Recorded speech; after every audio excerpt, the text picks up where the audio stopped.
Donc les thèmes de cette année, bon, on a le repas en circuit court, donc ça fait 3 ans qu'on le fait, donc c'est des produits locaux donc, qu'on a achetés à Terroir d'Ariège en fait. Voilà, donc on en fait profiter le personnel du SELF, mais également les résidents, voilà, puisque les patients, que ce soit du Shiva ou du SPO, ont accès à ce repas en circuit court. Voilà. On a également un stand donc, sur l'hôpital de Lavelanet et un stand sur l'hôpital du Shiva. Donc un stand sur l'hôpital de Lavelanet qui porte sur la chaufferie bois, puisque le futur établissement du SPO qui va être construit aura une chaufferie bois. Voilà. Ensuite, au niveau de l'hôpital d'ici, donc un stand sur le biodéchet, donc, qui est animé par M. Florisson, puisqu'on est obligé depuis 2016 de recycler nos biodéchets. Donc aujourd'hui sur le Shiva on produit à peu près 500 tonnes de déchets par an, des déchets qui sont extrêmement variés, qui vont aussi bien des déchets classiques recyclés comme le carton, le papier, le bois, le métal, mais aussi des déchets propres au secteur hospitalier, comme les dasseries qui sont pour nous une source de dépenses très importante et d'une extrême vigilance en termes de réglementation sanitaire. Le Shiva est engagé depuis de nombreuses années dans une politique de réduction de la production de déchets, aussi bien en termes de respect de l'environnement, mais aussi pour des raisons économiques. En termes de production de dasserie, il faut réaliser que nous avons réalisé sur les 3 dernières années une baisse d'environ 30%, qui représente pas loin de 35 tonnes économisées. Lorsqu'on sait que le coût de traitement à la tonne est d'environ 1100 €, c'est une économie de plus de 35 à 40 000 € qui a été réalisée sur l'établissement, sur principalement des pratiques qui sont mises en œuvre dans les services. Ensuite, donc, on a mené une enquête sur le covoiturage. Donc, ça, c'est pour le personnel qui va être traité par la cellule qualité dans les jours qui vont venir. Et le but, c'est d'essayer de mettre les gens en relation par rapport à leur numéro de code postal, pour essayer de voir s'ils veulent faire du covoiturage. Ensuite, ce qu'on a voulu pour rendre un peu plus ludique, c'est qu'on a fait un quiz. Donc voilà, un quiz qui porte sur 10 questions en lien avec le développement durable.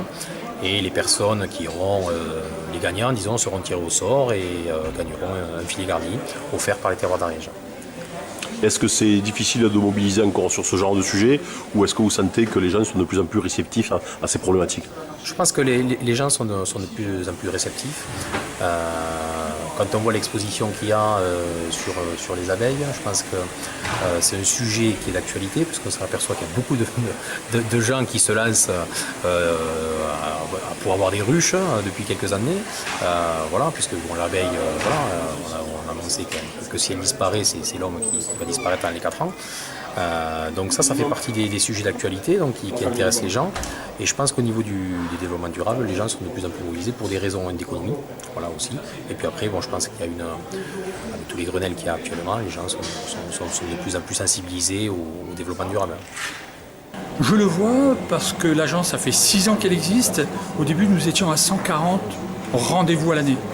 L'année dernière, nous étions à 334 rendez-vous. Donc vous voyez, il y a une demande.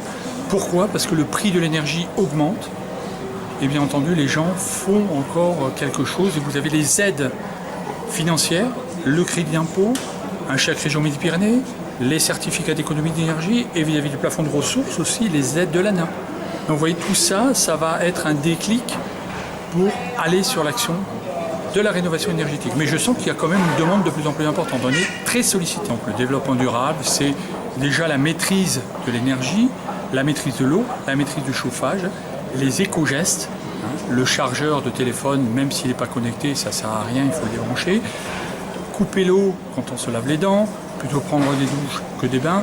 C'est des petites choses, on va dire, faciles qui peuvent réduire l'aspect des factures des parents. Et des enfants. Vous pensez que ça qui touche le plus les gens, c'est qu'on leur parle facture finalement? Oui, les factures.